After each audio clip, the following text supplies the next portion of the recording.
get started. I'm sorry for the hassle. No, it's okay.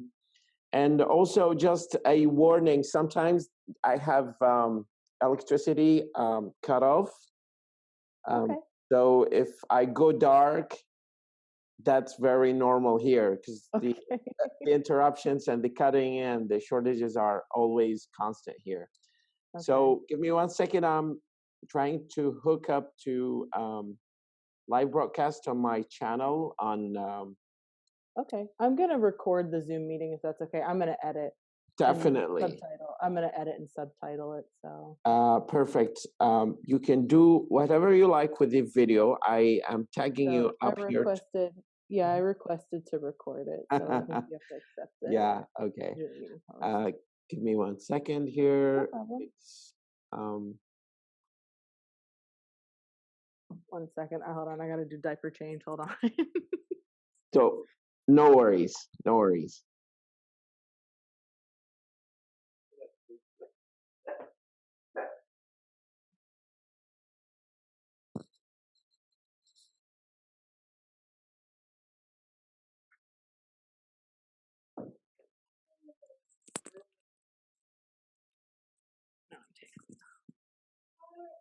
Okay, so just to do a demo chat before we kickstart the live broadcast.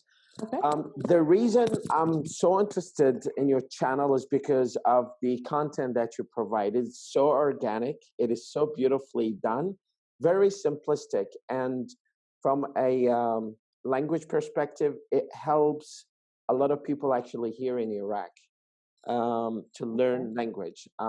Shooting for organic sources of language learning, and I think you're a treasure to me when it comes to investing in the kind of content that you provide. Just to give you a background about who I am, my name is Waleed. I'm from Baghdad. I've been to US twice. First time in 2009, and I stayed there for 3 years. I graduated with an MA in teaching English to speakers of other languages.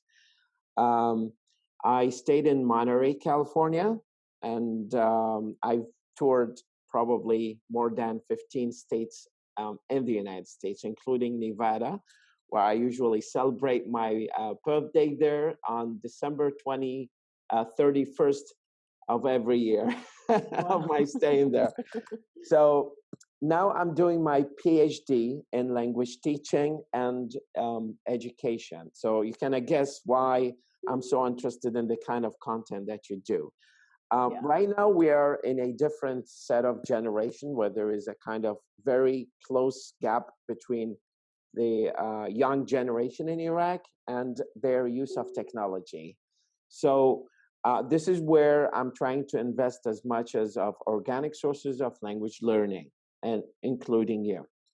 Now, let's jump into the kind of questions that I have for you.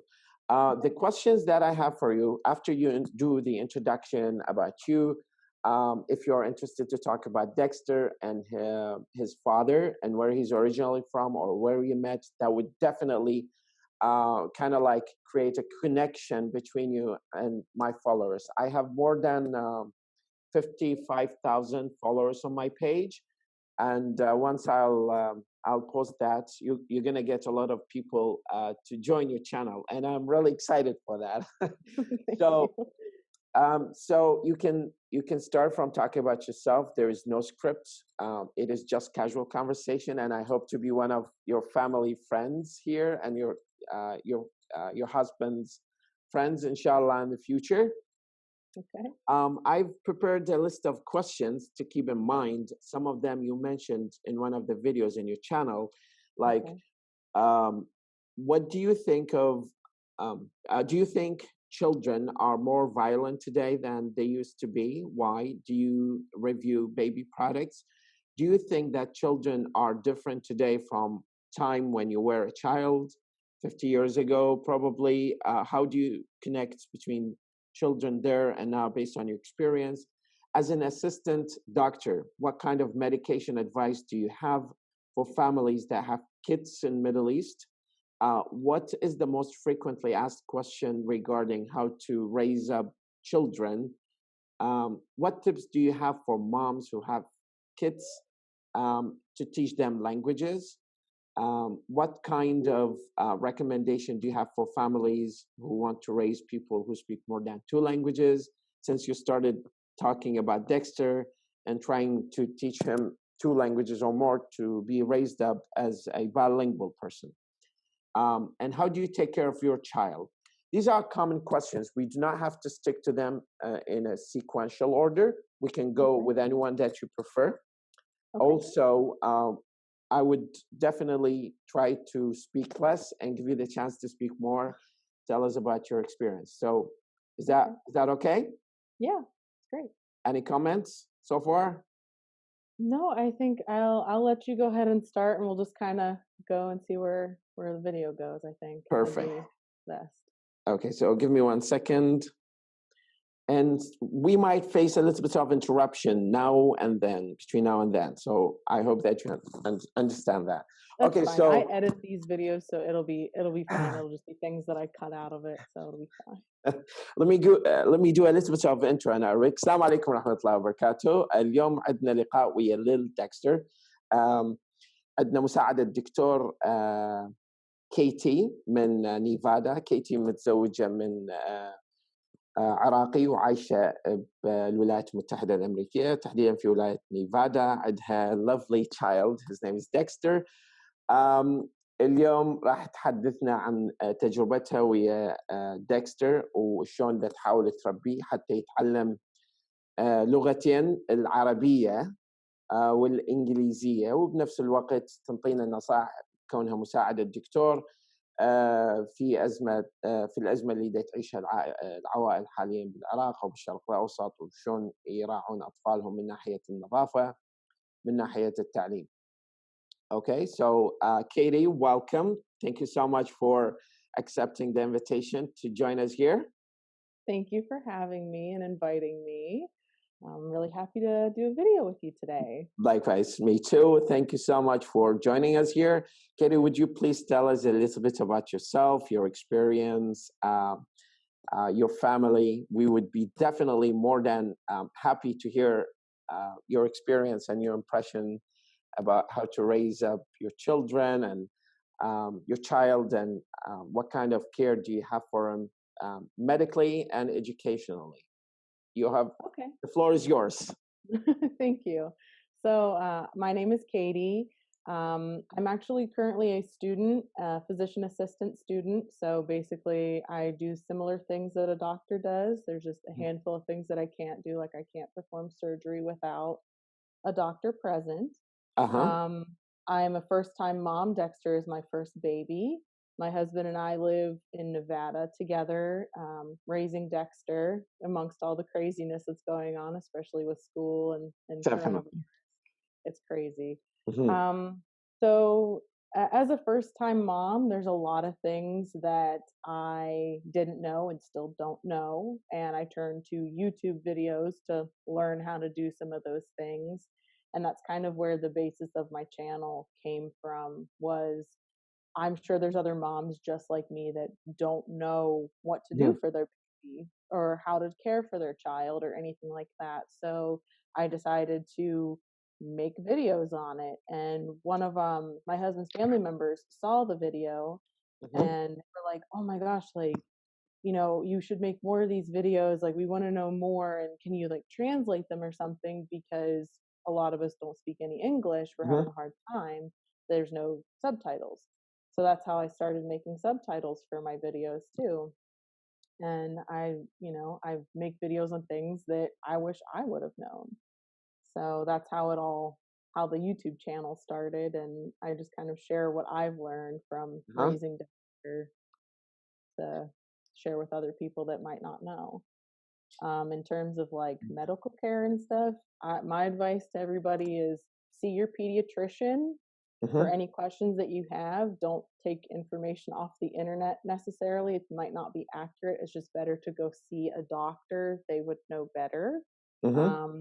It's just a matter of like 3 basic principles, you know, making sure your child is fed, making sure, you know, you keep them clean and healthy, and, you know, just making sure they feel loved. That's like your basic three things to care for your child. But any medical questions you have, if you have a concern with your kids, Mm-hmm. my advice is take them to a medical provider. Um, I don't know what the standard of practice is in other countries, so I can't give advice that way. But my professional and personal opinion is just always see a doctor when you have a question about, anything that's going on with your child, for sure.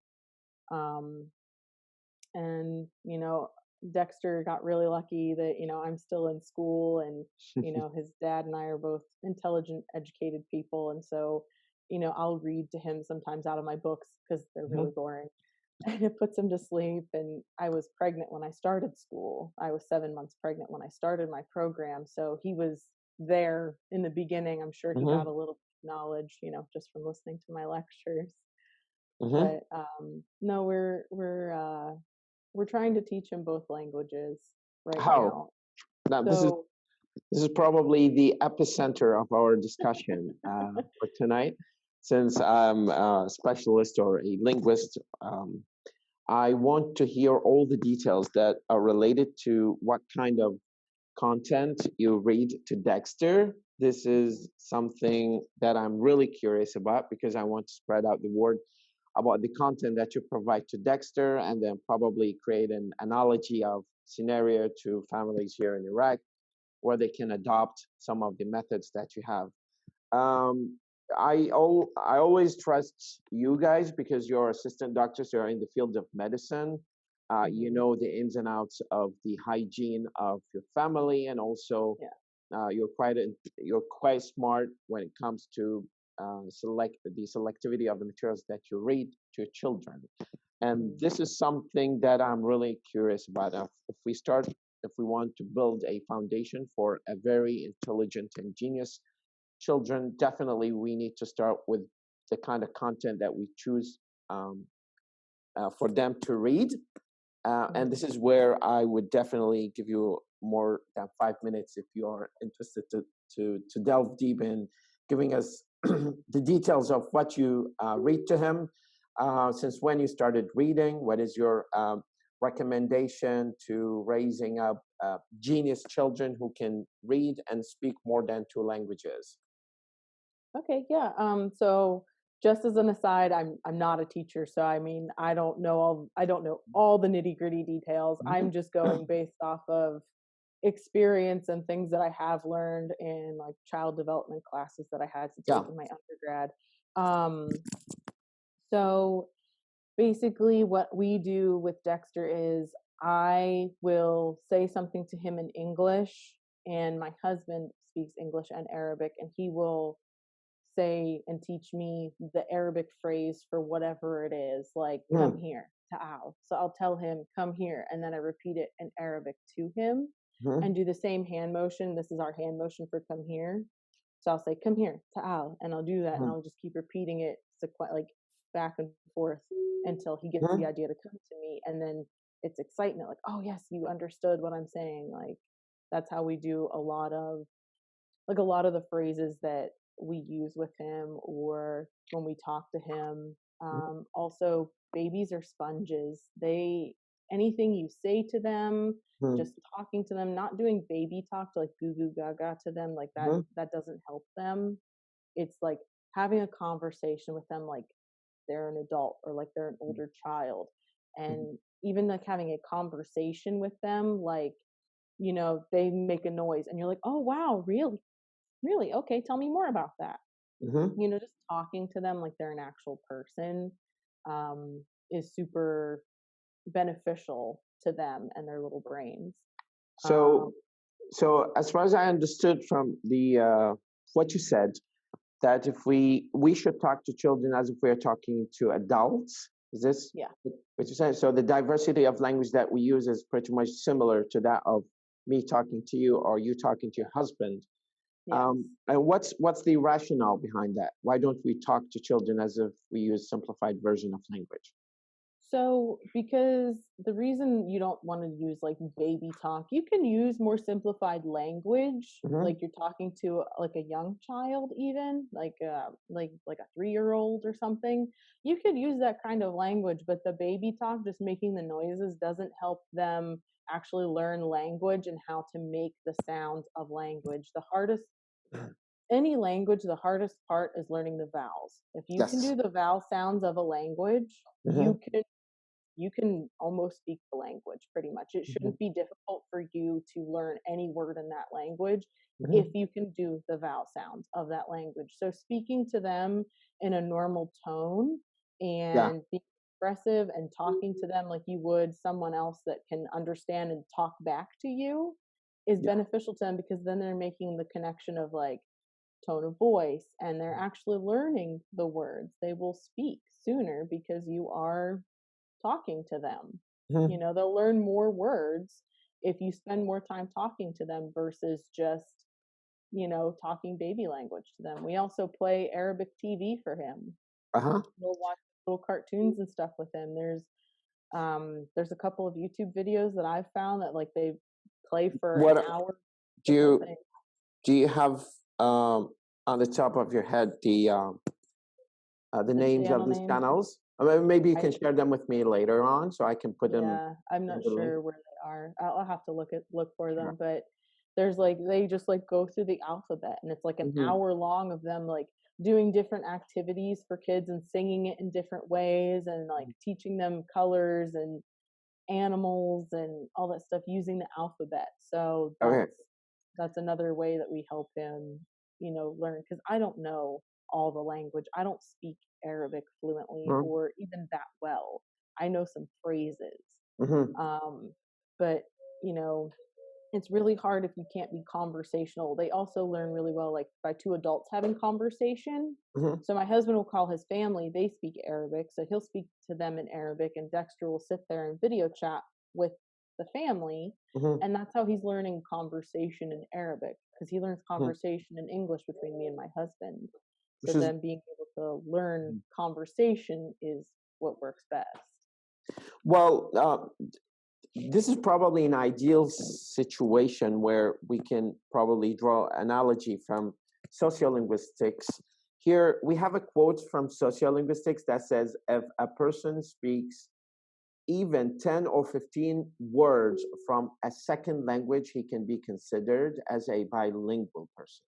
So, building on that foundation, we can definitely perceive of him as a person who can master two languages. But let me ask you: is he getting more English or Arabic in the family when you get together? It's definitely more English just because my family is all in the States and my Yeah. husband's family is not. And he Uh-huh. sees my parents a lot more frequently than he sees my husband's Mhm. parents. Although they do video chat pretty frequently, it might even be equal, but definitely a lot of English because we're here in the States. But Okay. we do And make a big effort to try to teach him Arabic to because they do. balance the languages that he speaks. Mhm. Okay, so is he getting the same balanced amount of Iraqi American food, or it's like the American food is outweighing the Iraqi food? So his his diet right now is it's still more on the limited side because he uh-huh. doesn't eat a lot of like table food yet. He Mhm. doesn't have enough teeth to really chew anything yet. Okay. So a majority of How what old is he again? he's 8 months old. Okay.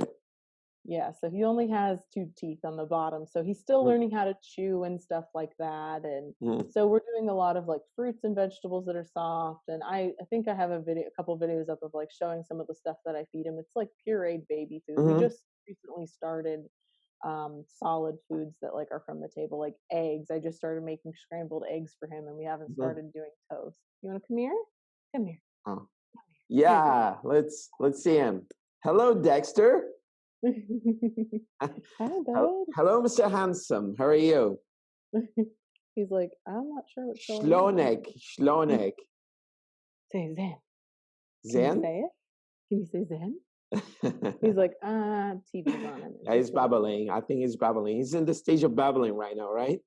Yeah, he can say Yeah. mama, baba, and Mm. that's about it. Did you say mama or baba first? He said mama one time and then he started That's saying baba biased. all the time. He said it one time, but he started saying baba a lot before he started saying mama. He was definitely Yeah. his daddy's boy for a little while. You know, Yeah. can I tell you something? It's in the Middle East. There's this kind of tradition that the boy or the girl should care about their mom's triple the amount of time and triple the amount of care that he gives to his dad.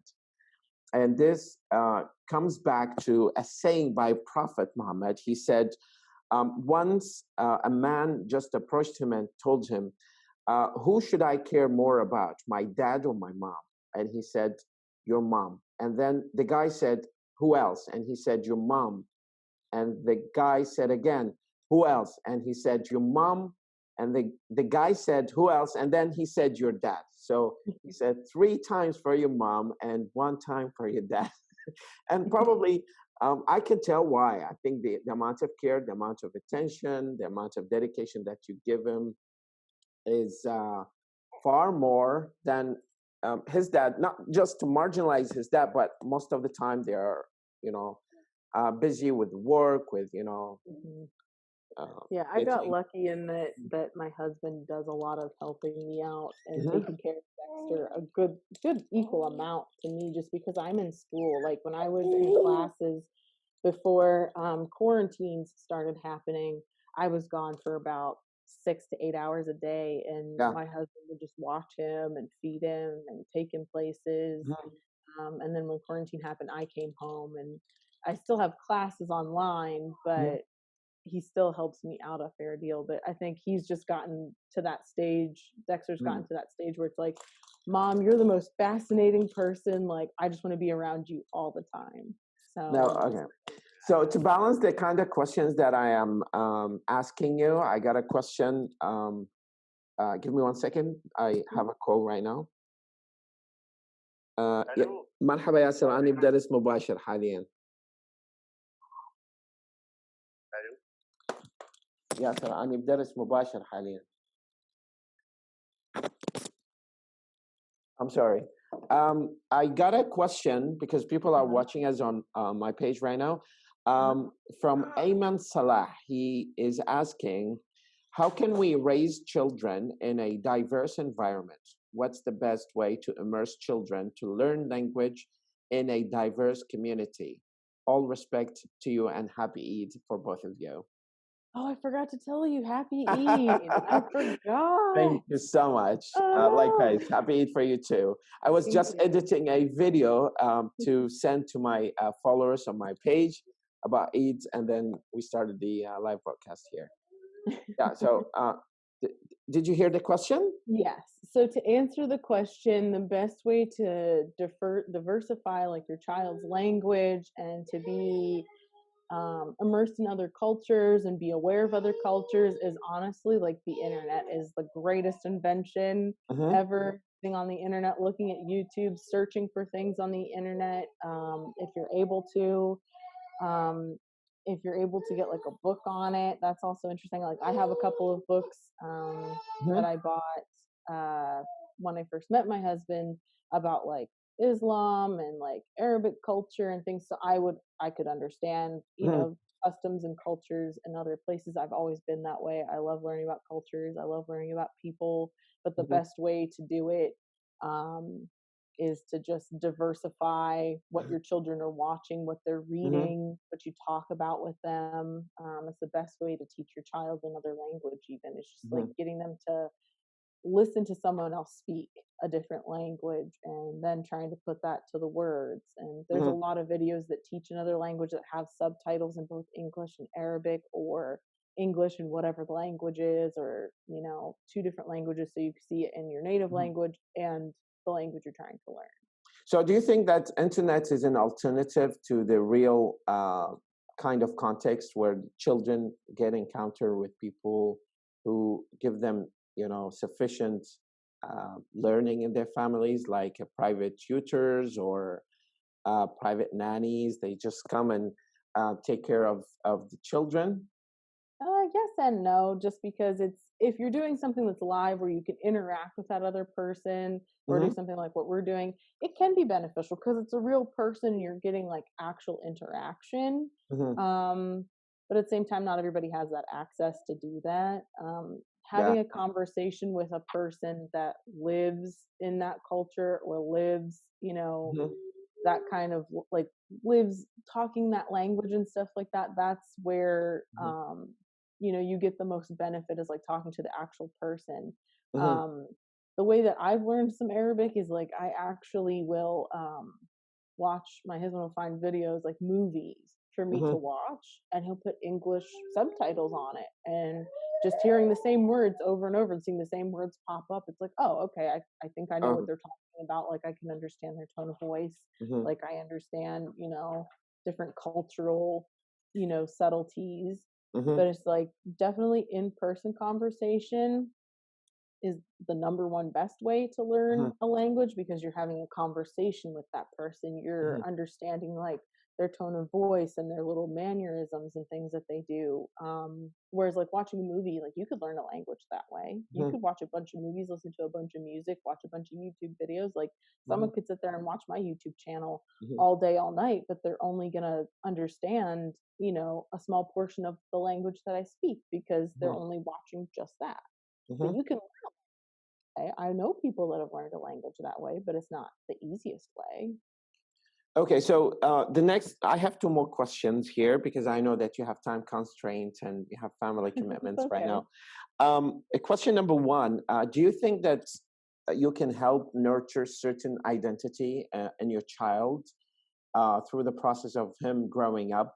Like a lot of families just give their children the identity, well, you're going to be a doctor. So they always provide all the kind of things to that child to become a doctor, to reconceptualize himself as a doctor. And some people just make it loose. So they provide all the options to them to choose. So I kind of like grow as an independent thinker, critically of what his life trajectory is. So what kind of tendency do you have? Are you with nurturing your children or your child to become to uh, to have certain identity, or you let him decide by himself? So, my own personal experience when I was growing up, my parents didn't really do any of those things. They Mm-hmm. just kind of like, you'll be whatever you're going to be. And I changed my mind a whole bunch of times until I decided what I wanted to do. So, for Dexter, my goal for him is I don't mind what he wants to be. If he wants Mm-hmm. to be an engineer, fantastic. Wants to be a doctor, fantastic. Wants to be a business owner, fantastic. He wants to get an education, fantastic. But my goal as a parent and my job as a parent, especially, nowadays, is like I had a good childhood growing up, but I want Dexter to have a better childhood. I want him to be able to have access to those things that are going to nurture what he wants to do. I Mm-hmm. want him to decide for himself, but I want to be there to supply him with whatever is necessary for him to achieve that goal. Like Mm-hmm. if he is really into science and wants to do research and be a scientist, like I'll go get that chemistry set. I will go, take him to science fairs. I will do whatever it takes to support him in that. Mm-hmm. Because when I was growing up, I didn't necessarily have that. Like my parents were like, you can just do whatever you want to do and like we'll support you. But it was never like nurtured like, oh, you want to be a nurse, or oh, you want to be a doctor, oh, you want to be a business owner. Like it wasn't, here, let me give you books and let me give you knowledge and let me give you tools to do that. I kind of did that on my own. So Mm-hmm. for Dexter, I really want my goal to be make his life easier, Mm-hmm. better, make him more successful than I ever was. So if he does decide, I want to be a PA just like you, mom, I Mm-hmm. want to be a physician assistant just like you, I'll give him the resources, I'll give him the knowledge, I'll, teach him Mm-hmm. things. If he wants to be a doctor, fantastic. Like go do that. Like go to medical school. I'll be right there to support you, like I'll hook you up so you can go work with doctors and see them Or and see what the life is like. or he can grow up thinking that he's gonna be rich and everything else is gonna come quite easily on his way. No, no, we've already talked about that, my husband and I. We want to make sure he understands that Yeah, definitely, like he has to work for what he wants. Like definitely. that's how my husband and I were. We've had to Mhm. work really hard for everything we have, and we Mhm. want to instill that in him as well. That everything comes with hard work. So Definitely. I think if a child grows or is raised in a spoiled family context, he's not going to get the kind of vision to become who he should be in the future, because that's not going to carve a true identity in him. That's not going to give him the potential to become successful the hard way. Anyways, the last question that I have is what made you get started with YouTube channel, and what is your plans for this year, for the rest of the year, to upload in this YouTube channel? So the YouTube channel started when I uploaded a video Mm-hmm. of Dexter eating some food. He was like 4 months old or something like that. And we had so many people, especially from the Middle East, were like, Mm-hmm. how do you get your kid to eat? Like, what are you feeding him? Like, oh my gosh, he's so cute. Like, you should make more videos. We want to see more. So I started just making videos of just him. Nothing else, just doing like daily things, like taking him to doctor's appointments, watching him try new food, that kind of thing. That's where it started. Mm-hmm. Well, then I had people asking in the comments and on our Facebook page, you know, well, what do you recommend for this? What do you recommend for that? Like, what do you do to bathe him? What do you do to feed him? Those sorts Mm-hmm. of questions. So then I started making videos on that. Like, I made a video on clothes, like what do I dress him in? What do I recommend? I review stuff that I bought personally. I don't get sponsored for my videos. And Mm-hmm. so I just go through the stuff that I already have and just share my experience. Like, this is what happened to me. This is the things that I used and it worked. These are the things that I had and didn't work or didn't need. And just kind of share that information. And I decided to put it in subtitles based Mm-hmm. on some requests because nobody could understand just the plain English Uh-huh. that was in the video without a subtitle. Subtitles on YouTube, I think they Mm-hmm. only do like closed captioning only does it in like a couple languages, and I don't think Arabic is one of them. So I just took it upon myself when I edit my videos. Well, you're doing great job by adding Arabic subtitle to some of the videos that you got, and I hope that your channel will be the next Paul Logan or Logan Paul channel in Middle East. A lot of people actually are interested in understanding the probably the other people's perception of how they raise their children and what kind of things that they should do. A lot of people here in Iraq keep asking me, bombarding my Facebook page with questions about their children, like what kind of sources should we give them, what kind of listening, what kind of apps, what kind of technology tools should we buy them. And I've been trying to find as much as possible information about that. So I'm reaching out to you and to some other people who are specialized in the field of children to get a sense of what we should give children, because we need to be very careful with the kind of information that we give them. Yeah. On this point, I would like to thank you so much for your hospitality and for the accepting of the invitation. I wish you all the best. Happy Eid to you and to your family. God bless you all. And I would love to ask you to say hi to your husband on my behalf. And I'll definitely introduce your channel to my followers on my Facebook page to have them follow your page. That's going to bring you a little bit of probably some more views. So thank you so much again Thank for you. your accepting of the invitation. Thank Any you so final much for words having you want to say here before we end the live broadcast? Yeah, if you guys want to check out the YouTube channel, check out our page. Uh-huh. I do videos twice a week. They're translated in Arabic with some proofreading by my husband. They have Dexter in them. They have just me in them. They have, stuff about life here in America. They have stuff about babies. They have stuff about things that we do here.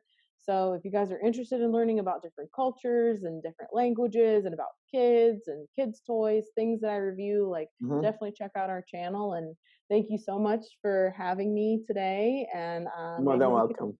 sometime. Sure, definitely. Just one final sentence here. Ahmed Al-Bijawi says Dexter is gonna be a great YouTuber like her mom, like his mom. Ahmed, be careful with the pronoun here. um, and manage his channel by himself. Well, thank you, Katie, for your lovely presence in our channel. And I'll send you a copy of the video once it's downloaded here. Perfect. Thank you so much. I appreciate it. Thank you so much. Appreciate Thank it. you. Have a wonderful day. Thanks, you too. Bye-bye. Bye-bye.